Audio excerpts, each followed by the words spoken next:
We are excited once again to bring our weekly football show on, and we have a very special show here today because we're really going to try to encapsulate the entire season and the great stuff that took place on the field. Again, I'm Dean Packard, principal of Bay Path, and I'm really excited to have both Coach Richards and Coach Giampa with me today. Gentlemen, great to have you. First and foremost, congratulations on behalf of the administration, the student body, and the total Bay Path community on an outstanding 10-3 season.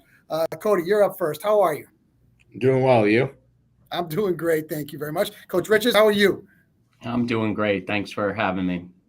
Outstanding. Well, listen, I couldn't end the season without having both of you on here because it takes a total team on the sidelines to get to the end result. So before we go into that, let's talk a little bit about your win at BVT. What an amazing opportunity. Once again, back-to-back state vocational championships. Let's talk about that night specifically. And, I had an opportunity to be away, unfortunately, but I was there listening on the phone. What a great ending. But let's talk about it before the start of the game all the way to the end. Let's start off with Coach Giampa. Oh, it was awesome. Anytime you can play games post-Thanksgiving, that's I think the goal of everybody in August. And then by the time you get to Thanksgiving, you only have, in Central Mass, there were 4 teams that were still participating. So when you're still practicing, you get a few more practices with the kids. I talked to the kids before the game and told them, this group, they never get to be together again. So when you can extend that time with the kids, with that particular version of the kids, it's fun. And so those last 4 practices, coming up here at night under the lights a few more times, it's cool. So anytime you can extend football and play more football, that's the goal. It's the goal of every team. And we were fortunate enough the last 2 years to be able to do it. So it was exciting. You definitely captured that. In my time in coaching, defense wins championships. You got Coach Richards down there at the bottom of the screen right now. A lot of pressure on him. There were a lot of points scored in that final game, but I'll tell you what, more points were scored than the opponent. The only thing that matters, you walked away with the championship. But talk about from your lens, Coach Richards, in regards to preparing these kids defensively to do the best that they can each and every day. It's never easy. Yeah, and when you play in championship games or big games like the vocational playoff and even Thanksgiving, you're going to face some good opponents. So it's not necessarily about stopping them, dominating them, or beating them. It's just being able to adjust and have some ideas. If something goes wrong, how are you going to adapt? And our kids are so coachable, and they do such a good job, and they want to be coached hard, and they want to play hard, but they want to be prepared well. And I think from a defensive standpoint, it wasn't, our approach to the vocational playoff and Thanksgiving and even the state championship was a little bit different than the regular season. We tried to apply a little bit more pressure. We knew we'd be facing more talented skill players. So putting them in places to maybe have to make quick decisions or maybe make a mistake could end up being the difference in a ball game. And in the vocational championship, they showcased a really talented quarterback, and we knew that was going to present some challenges for us. But we were able to make some adjustments and knew that we'd get the opportunity to make 1 or 2 stops that could possibly make the difference. With an explosive offense, sometimes, defense will take a backseat to that. But we were on the field with 1:10 left, and we were able to get off the field and be able to contribute to winning a championship. And the kids played so hard, and they did such a great job. I was so proud of them.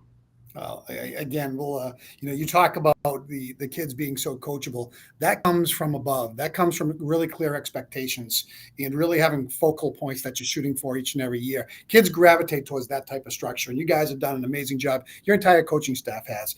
Let's talk a little bit about Blackstone Valley Tech and Bay Path, 2 perennial powers right now, heading in an equal direction. You coming off of a state championship last year, winning it again this year. That matchup was like on paper a 50-50 match. There's no doubt about it. So take me through the game. Take us through the game from the beginning snap to the end. We'll end this with the last 1:10 and what happened, obviously, because I think that's when the icing was on the cake. But take us through that game, Cody. Well, like Brian said, we knew it was going to be a challenge. BVT is a standard program in this area. Every year they're good. Every year they're competitive. They play with some really good teams. They're consistently in the playoffs. So we knew it wasn't going to be a shutout, and we knew that it wasn't going to be a game where, we weren't going to be able to, not necessarily stop them, but we knew it was going to be a game where we were going to have to make plays on both sides of the ball, opportunistic plays, and that come down to fundamentals that we've been working on all year. We had some big special team plays, not just kick off and kick return, but also, on 2-point plays, which are special team plays, on field goal execution, on punt, being able to, we haven't punted much this season. So, that's always going into those situations in high pressure, scenarios. It's always a little bit nerve wracking when you don't have that live practice of games. But they, like Brian said, our kids, they're prepared. They take it seriously when we do prepare for different situations, and they were able to execute. So defensively, BVT is a fast team. They present a lot of challenges in terms of they line up head up on offensive linemen, which is kind of like it breaks a lot of the tendencies of what we do offensively because nobody's in gaps. But our kids, so practicing that is tough. But like Brian said, our kids, they take it seriously. They ask really good questions. They practice hard. They prepare for scenarios that they will see, that they might not see. And we preference those things in practice. We say, we don't know if they're going to do this. This is something we would do against us. So let's try that out. And then, once in a while you see those things and the kids are prepared for them. And then it's up to them to execute. I thought going into the game, if we can just execute offensively, defensively, don't let the moment get to be too big. You don't want the kids staring up at the lights thinking, oh my, this is a championship game. This is the last game. This might be my last snap. This might, it's the same approach that you take to week 2 or week 3 or week 4, where it's just one play at a time. What's my job? What's the play call? What do I have to do on this play? And then I just got to beat the guy in front of me. And if I can do that more times than the guy in front of me can beat me, and then if we can add that up across 11, then, it tends to work out in your favor. And so throughout the game, I thought, our kids played really well. They didn't ever get too up or too down. It was funny at halftime. I got the kids together and I told them it was 21-21. And I told them, like, this is, make sure you guys are having a blast right now, because this is the most fun I've had coaching maybe ever. This might be the most fun I've ever had on a football field, even in that moment when the game was still very much in the air. And I wanted to make sure that the kids were having fun too, because it is a game. And they were, I mean, our guys were up. They were excited when, our offense would jog back on the field. They were excited to, it wasn't sometimes in games like that, it turns into a little bit of offense versus defense. And when we have a big team like we do, where not a lot of kids are going both ways, you start getting some of those sideways glances of like, oh, we guess we'll go score again. Or, oh, I guess we're going to have to make another stop. And that wasn't the case at all. Our kids were excited to play. They were excited about the opportunity, each in individual plays. And it was great to see them kind of what I would say is, for the first time all season, really execute at a high level every single play and reach their potential as a team. Nice stuff right there. And I'll tell you what, I love that you said have fun. Kids forget to have fun. Coaches forget to have fun. They put so much stress on winning. The whole process is about helping kids grow. And there is fun within that. And if the kids see you having fun as coaches, at the end of the day, it becomes positive and it becomes contagious. So 21-21 at the half. Let's go to the mind of the defensive coach. Okay. It's going to come down to stops, Brian. I'm going to put you on the spot right here. And I can always go down to that last stop that you guys had at the end of the game. But how do you rally your troops? How do you rally the players to ensure they realize that every fourth down stop right now is going to give our key opportunity for our offensive team to get back on the field? Yeah. So, I mean, BVT is a high-powered offense, and we saw what they did against other teams all year. And they had some matchups on us that weren't particularly favorable, but we were just kind of hanging to always try and tell them, like, hang tough and make plays when you get an opportunity to make plays. And we made enough. And I joked with Cody before kickoff, like, I'll give up one less point than you score. And that usually doesn't play out that way, but this week it just happened to. or at the state championship it happened to. And the last play of the game, we put in a little bit more coverage personnel and took a linebacker off the field, and we were able to just kind of bottle it up. And even though they executed a completion and then had a lateral, we had it snaked out. I'm guessing if you're in the stands, it was a little bit too close for comfort, and it was a little too close for comfort for us. But we were there to make a play, and we had 2 or 3 guys that were ready to make a play and keep them out of the end zone. So it was a good opportunity for our defense to help close out what was really an exciting game. I know it was, air quote fun when you're calling defense and there's a quarterback on the other side that's that good. Fun wasn't a word I was using the whole game, but it was exciting. And the other thing is too, is like, it's not going to happen defensively just because it's a big moment. You have to kind of fall back on the training that you've been given. And that's usually the difference in the game. And I thought our kids, to make a play or to rebite, what we call rebite, they did that and made enough plays to help win the game. Yeah, rely on the systems you have in place. And that's why you practice. We talk about high quality educators. They have systems in place that make them successful. So again, that's what we look to do all the time. Quick shout outs. Give me 2 or 3 shout outs from the offensive end, Coach Giampa. I mean, the entire offensive line. I know Awesome. it's a bit of a cop out, but those 6 guys, including the tight end, like I said, that front that BVT has, it looks like a 3-man front, but it's really a 7-man front with the amount of pressures they can bring and the angles of blitzing that comes from all over the place. And those guys just, they knew what their assignment was, and they kept executing over and over and over again. And again, we went on a lot of, I think the big difference in our offense and their offense is we were chunking plays together, which again is hard, when you're in a game where you got to score and you got to, kids want to score right away. People want to score right away. Fans want to score right away. But, the patience that they have, the trust that they have in the guys behind them, to make plays, when, because again, as a former offensive lineman, it can be tough because you don't have the ball. It feels like sometimes you can't, maybe have as much control over things as you want. So you really have to trust the guys behind you to do the right thing. And, if we give you an inch, you got to take the inch. If you give 4 yards, you take the 4 yards. You don't try to be a hero. And those 6 guys up front were money the entire game. They were low, they were driving, they were pushing people around, they were creating opportunities for our running backs, and that's what they've been doing all year long. I think, again, it's easy to get caught up, I think, in like the passing and the throwing and the spectacular plays, but when you got 6 guys like that you can put some talented kids behind, it makes a big difference. And I think we go as a team as those 6 guys up front go. That's, I mean, talking about some of the points you made, that's the epitome of team. Those guys don't get any credit. They don't get, Caden's name's in the paper all the time. Braden's name's in the paper.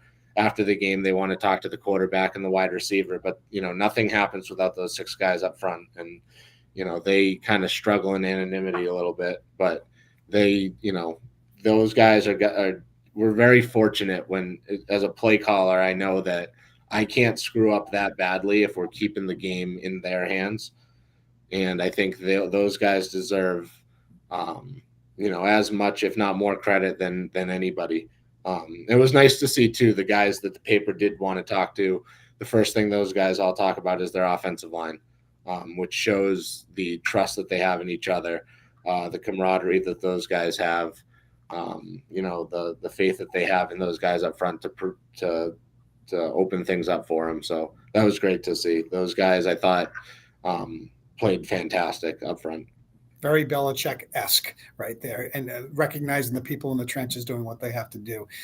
Coach Richards, from the defensive end, a few shout-outs. Who do you have? Yeah, I kind of want to echo what Cody said. We don't have a group of individuals. We're definitely a unit that, I think we typically play anywhere from obviously 11, but up to 20 guys on defense in a given night.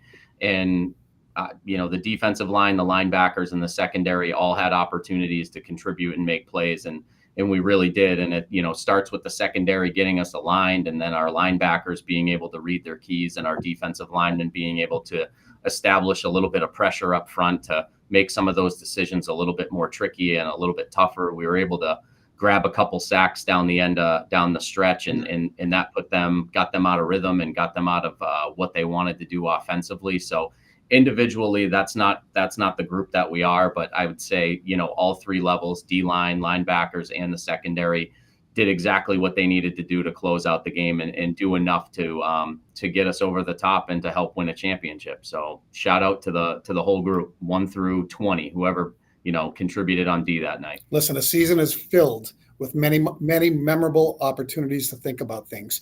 I want to ask both of you a question off the cuff right here. Something that really stuck out in your mind this year about this season.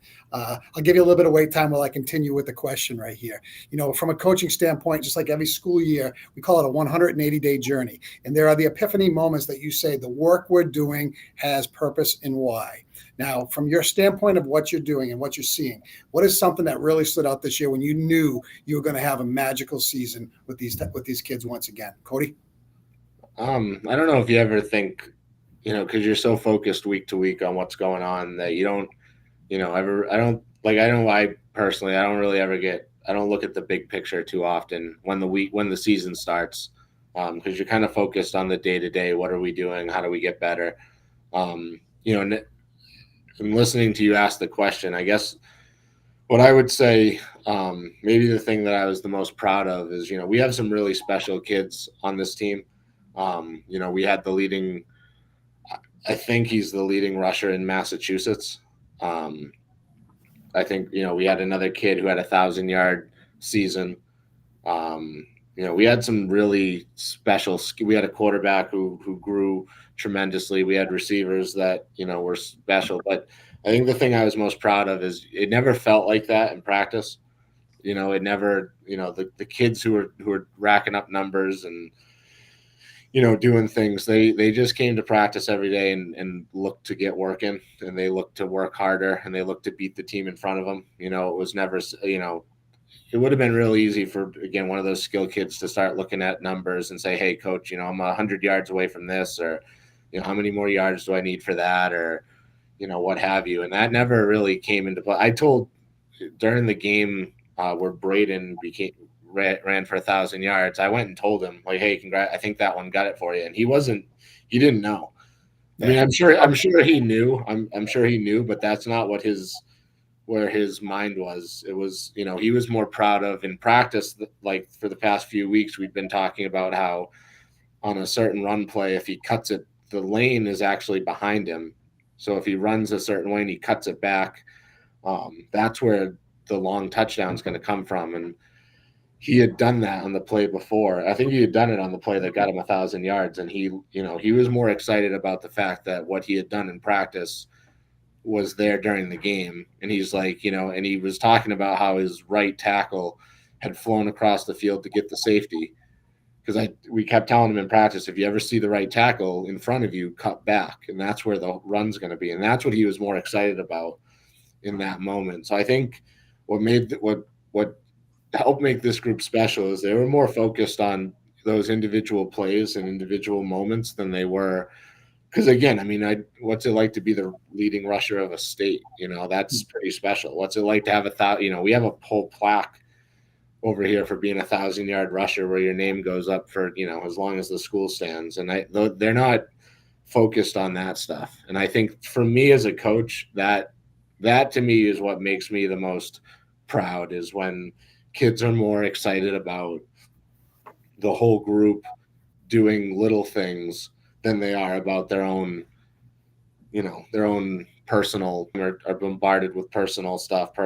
Social media is all personal. Everything's personal. What about you and what are you doing? And I'm sure when they go home, their parents are talking about them and what they're doing. But to watch our kids, take pride in the little things, even like, again, Corey, our quarterback, on that last pass, he said, I think he said something to the effect of like, I don't get, when I get my opportunities, I'm just really excited to execute. And for me, that's how you know that you have a special group, when they're more excited about the opportunity to execute within the confines of the team than they are about like, hey, look what I'm doing. I think that's when you know. Again, I don't know if that always leads to winning, but I think that leads to certainly a environment where it's fun to coach them. It's fun to be around them. And I think I would say, of anything that we've done, I think that's where I am the most proud of what our kids do. It's leading towards developing skill sets in kids that are going to serve them better as they grow older. So those are great things. Those are non-selfish qualities that you want to have with kids around you. So great stuff. Coach Richards, how about you? Yeah, I just think that the one thing that popped into mind when you asked the question was the legacy that our seniors are leaving behind. Winning football is hard. Playing football is hard. Winning's even harder. And our senior group is leaving with a lot of wins under their belt and some hardware to go with it. And that does not come easy. And that is unique, and that's special. And it's hard to replicate. So the commitment that the seniors made, a short story is that their freshman year was the fall 2 season, which is a dreaded football season by any coach's standard or players, because you're practicing in March and February, and it's definitely a unique football scenario. But they stuck with it. They hung tough. They led from the front, which was really important because there weren't a lot of them, but they did all the right things. They kind of gave our guys the blueprint to follow. And luckily their hard work was paid off with a lot of success, a lot of team success, some individual success. But the legacy that the seniors will leave behind is something that I think as a coach, I'm incredibly proud of. And it's something that you can fall back on when, you need to address maybe a tough situation in the future. You can always fall back on the hard work of others or the foundation that others have put into place, because then they become norms for the program. They're not things that you need to reteach or reestablish, because people before you did such a good job of making sure that was the standard to follow. And the senior group that we had, even though they're small, it was small in numbers, their impact on the program will be felt for years to come. Well, both of you guys should step back and just put a big smile on your face, because what you did was pretty special. And, and all of your coaches on the entire squad did a fantastic job. Every time I watched, you guys were engaging. You were one level. You were extremely focused.